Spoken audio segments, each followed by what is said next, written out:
The sound of a metal folding chair scraping across linoleum echoed through the community center basement as Yates Miller arrived late to his first divorce support group meeting, drawing the attention of everyone in the circle, including the woman with the striking emerald eyes and no makeup, who seemed just as uncomfortable as he felt.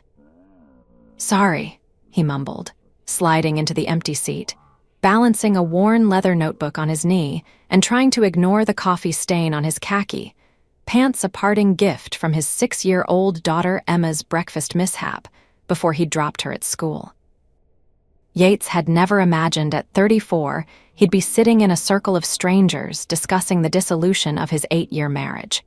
But here he was, 3 months after signing the papers that made his divorce final.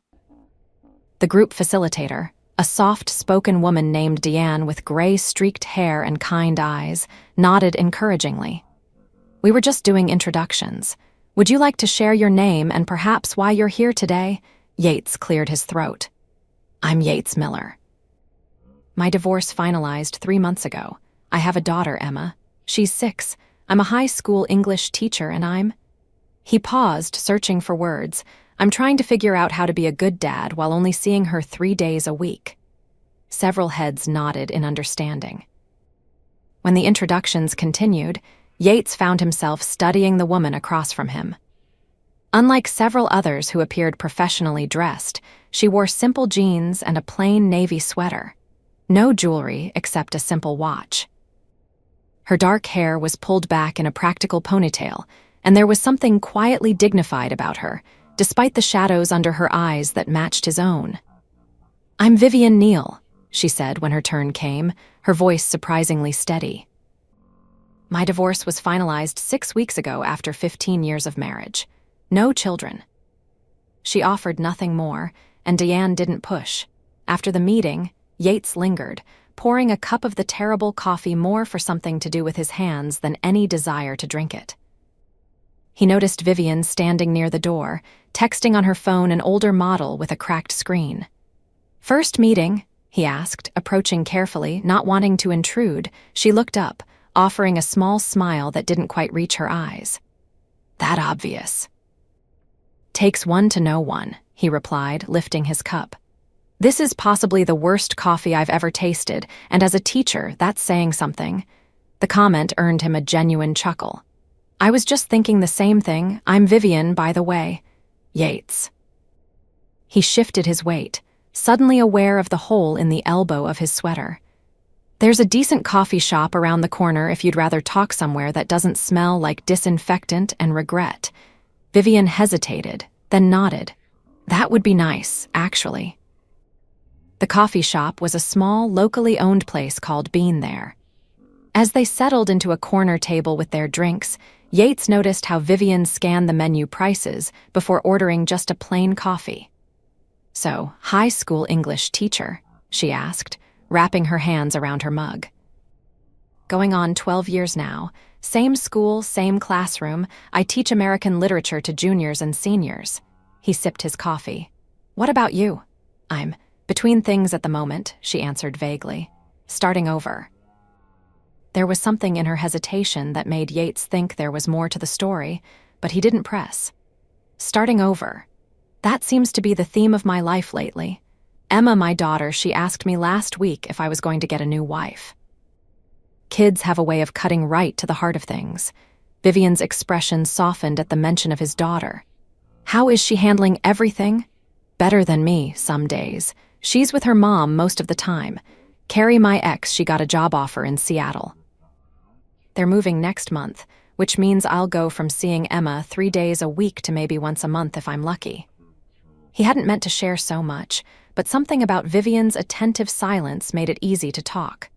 "Sorry, I didn't mean to dump that on you. Don't apologize." "That's why we're all in that basement, right? To dump our stuff somewhere." She tucked a strand of hair behind her ear. "What will you do? About the distance, I mean." Yates sighed. "I don't know." Teaching doesn't exactly come with a flexible schedule or the kind of salary that lets you hop on planes whenever you want. He glanced down at his coffee. "I'm looking into online teaching positions that would let me move closer to her, but it's complicated."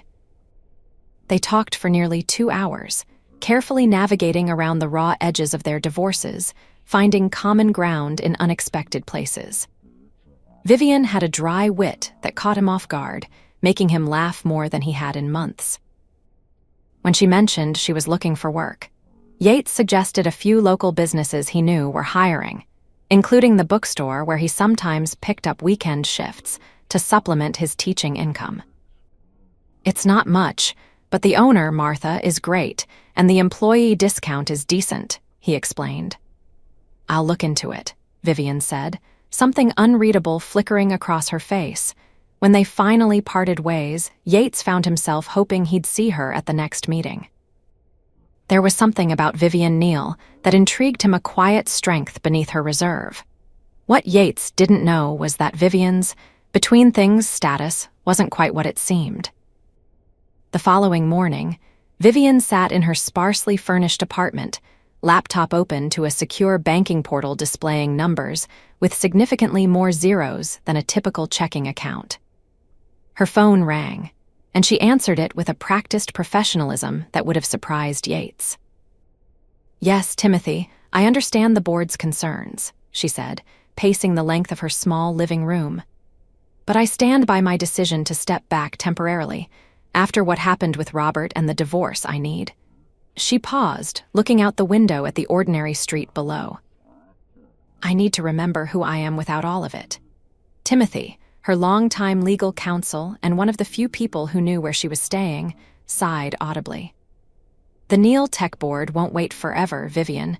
Your ex-husband's legal team is already circling." "Taking a sabbatical is one thing, but completely disappearing—" "I haven't disappeared.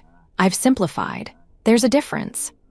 She glanced at her sparse belongings, a deliberate step down from the Manhattan penthouse she'd shared with her ex-husband. 6 months, Timothy. That's all I'm asking. 6 months to live like a normal person without the weight of a billion-dollar tech company on my shoulders. After ending the call, Vivian studied her reflection in the window. Following 15 years of marriage to Robert Neal, who had been her CFO before becoming her husband, and then attempting to wrest control of her company during their divorce, she needed space to breathe. The company that bore her name had been her life's work, but lately, it had felt more like a prison than an achievement. Her thoughts drifted to Yates Miller, with his honest eyes and coffee-stained pants. There had been something refreshing about him, no pretense, no agenda, just a man trying to be a good father while navigating his own pain. She hadn't mentioned her company or her status.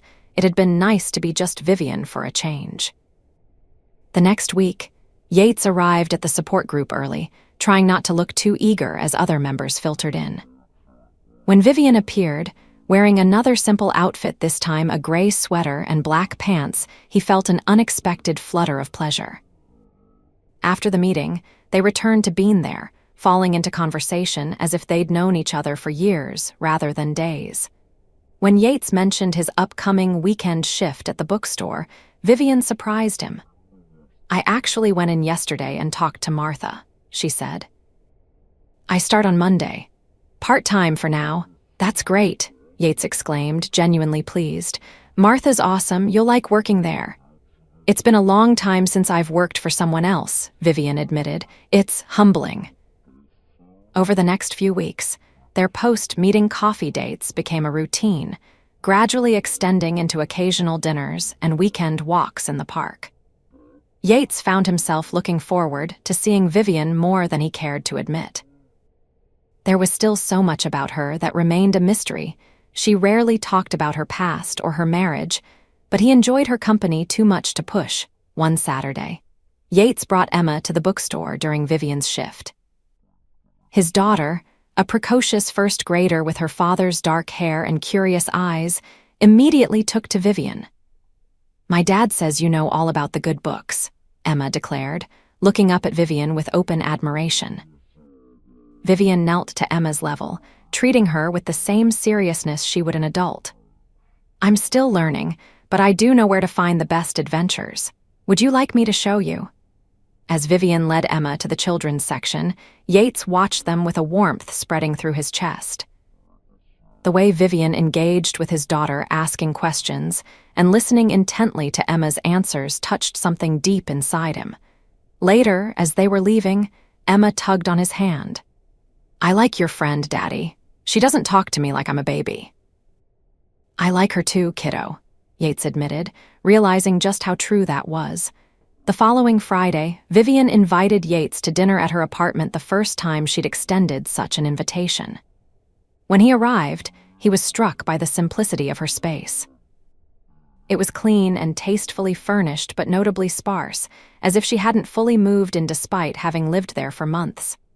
"I'm not much of a cook," she warned as she served a simple pasta dish, "but I can manage not to burn spaghetti." "Better than me," Yates laughed.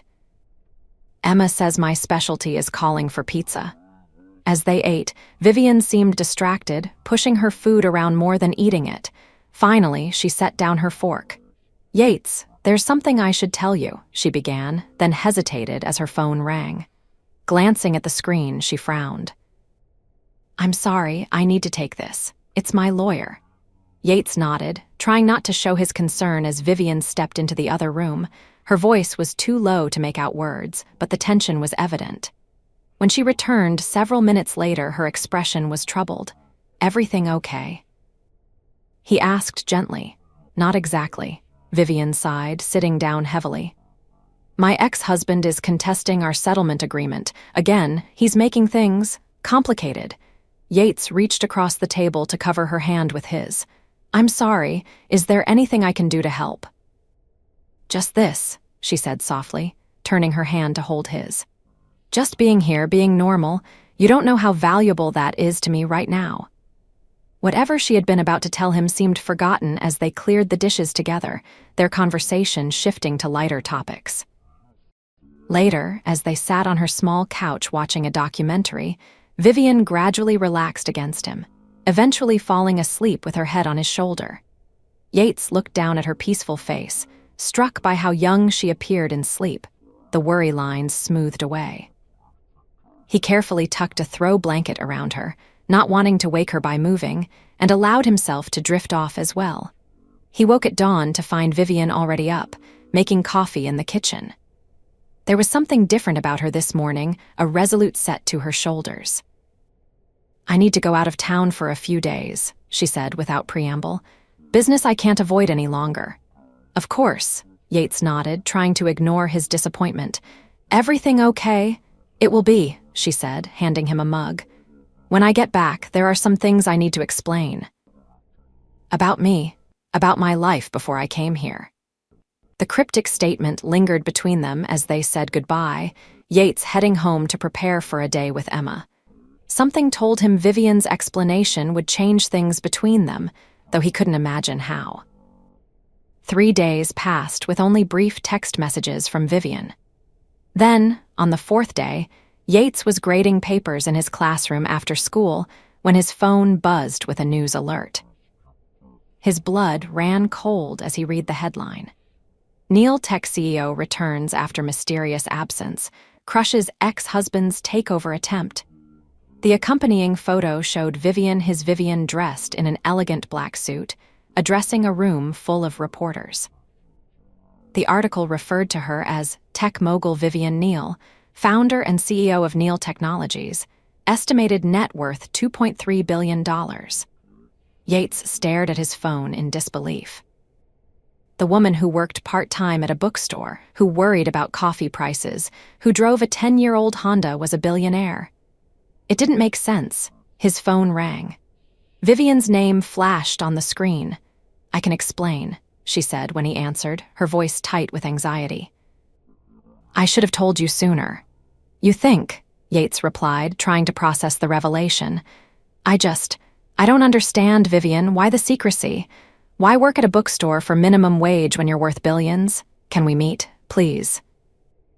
The vulnerability in her voice cut through his confusion. "I'm back in town. The coffee shop in an hour." When Yates arrived at Bean there, he almost didn't recognize Vivian. She was dressed simply again jeans and a sweater, but there was a new confidence in her posture, a subtle shift that made her seem taller somehow. "Thank you for coming," she said as he sat across from her. I owe you an explanation. You could say that, Yates replied, more hurt than angry. I thought we were being honest with each other. Vivian took a deep breath. Everything I told you about my divorce was true. Robert and I were married for 15 years. What I didn't tell you was that I founded Neil Technologies before I met him. When we married, he became my CFO. Eventually, he convinced me to make him co-CEO.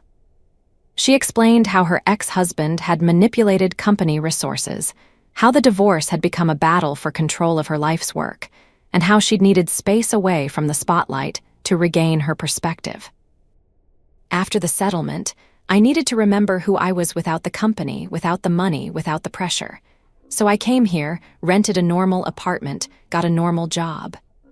Her eyes met his, pleading for understanding. Meeting you at that support group was the first real thing that had happened to me in years. You didn't want anything from me. You just saw me. Yates processed her words slowly. So everything, the bookstore job, the simple apartment, it was all what? An experiment in how the other half lives. No, Vivian said firmly. It was me trying to find myself again. The company, the money, it's not who I am, it's what I've created. These past few months living simply, working at the bookstore, meeting you and Emma, it's the most authentic I've felt in years. And now, you're back to being billionaire Vivian Neal, tech mogul. Yates couldn't keep the bitterness from his voice. Where does that leave us? That depends on you, she said quietly. I'm still the same person who loves old bookstores and terrible support group coffee.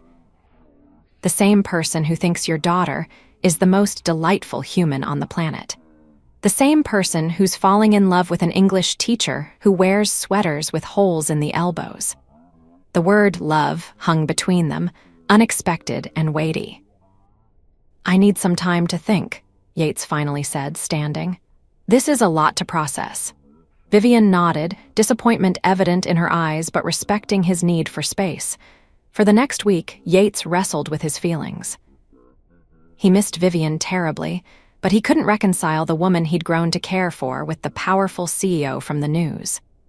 The distance between their worlds seemed insurmountable. Emma, with her child's perspective, was less conflicted when he carefully explained the situation. So Miss Vivian has a lot of money now. That's good, right? She can buy lots of books, his daughter reasoned over their Saturday breakfast. It's more complicated than that, Em, Yates tried to explain. Is she still nice? Does she still like me? Emma persisted. Of course she does. Do you still like her? Yates sighed. Yes, very much. Then what's the problem, Daddy? Emma asked, her 6-year-old logic cutting through his confusion. Later that day, Yates found himself driving to Vivian's apartment, Emma's words echoing in his mind. When Vivian answered the door, surprise and hope flashed across her face. I've been thinking, Yates said without preamble, and I have questions, a lot of them. I'll answer all of them, Vivian promised, stepping aside to let him in. For hours they talked. Vivian explained how she'd built her company from nothing, how her marriage had slowly deteriorated as Robert's ambition overshadowed their partnership, how the divorce had left her questioning everything she'd worked for. When I came here, I wasn't running away, she insisted. I was trying to strip everything back to what matters, to figure out what I wanted the next chapter of my life to look like. And what does that next chapter look like? Yates asked. Vivian's expression softened. Ideally, it includes you and Emma, if you'll have me with all my complications. I don't care about the money, Vivian. I care that you didn't trust me enough to tell me the truth. It wasn't about trust, she said, moving to sit beside him. At first, it was about privacy, about keeping my secret. Then, as I got to know you, it became about fear that knowing who I really was would change how you saw me. Yates considered this. I'm a public school teacher with a daughter I'm about to be separated from by 1,000 miles. You're a billionaire CEO with a global company. How do we even make that work? First, we acknowledge that loving someone means figuring out the hard parts together, Vivian said, reaching for his hand. Second, having resources doesn't have to be a barrier, it can be a solution. What do you mean? I've been thinking about your situation with Emma. Neil Tech has offices in Seattle. I've been planning to open a foundation focused on education technology. It could use someone with classroom experience at the helm. Yates pulled back slightly. I don't need charity, Vivian. It's not charity, she insisted. It's an opportunity one you're uniquely qualified for based on your experience. And if it means you can be closer to your daughter, is your pride really worth missing out on that? The question struck home. Yates thought about the countless nights he'd lain awake worrying about how his relationship with Emma would change with the distance, how he'd miss her growing up. I need to think about it, he said finally. Not just about the job, but about us. This is a big adjustment. Vivian nodded. I understand. Take all the time you need. In the weeks that followed, they cautiously rebuilt their relationship. Vivian officially resumed her role as CEO but maintained her apartment in town, splitting her time between corporate headquarters and the life she'd created. She continued working occasional shifts at the bookstore to keep me grounded. She explained much to Martha's confusion when the connection to Neil Technologies became known. Yates researched the foundation Vivian had mentioned, finding it was a legitimate opportunity that aligned with his professional interests, not merely a convenient position created for him. He consulted with Emma's mother, who was surprisingly supportive of him relocating to Seattle. Emma needs you in her life consistently, Carrie had said. I never wanted to take that away from her. 2 months later, Yates accepted the position as education director for the newly formed Neil Education Initiative. As he packed up his classroom of 12 years, he found himself both terrified and exhilarated by the changes ahead. The night before he and Emma were to fly to Seattle to look at houses, Vivian invited them both to dinner. She'd moved to a larger apartment, not ostentatious, but comfortable enough to host them properly. Emma was delighted by the guest room Vivian had prepared especially for her, complete with a bookshelf stocked with age-appropriate adventures. After Emma had gone to bed, Yates and Vivian sat on her balcony looking out at the city lights. Are you sure about this? Vivian asked quietly. Moving your whole life, taking on this new role? I'm sure about being there for Emma, Yates replied. The rest, I'm figuring it out as I go. But I'm excited about the foundation's work. It feels like I can make a difference on a scale I never could in just my classroom. Vivian took his hand. And what about us? Are you sure about that part too? Yates turned to face her fully. When we met in that support group, we were both starting over, both hiding parts of ourselves. You were hiding your success. I was hiding how terrified I was of losing my connection with Emma. But somehow, in all that mess, we found each other. He pulled a small box from his pocket. I'm not proposing, not yet, but I wanted you to have this. Inside was a simple silver key. It's symbolic for now, he explained. A promise that wherever I end up living in Seattle, there will always be a place for you, a key to my life, my heart, my future. Tears welled in Vivian's eyes. I never expected to find you, Yates Miller. When I walked into that support group, I was just trying to survive my past. I never imagined I'd find my future.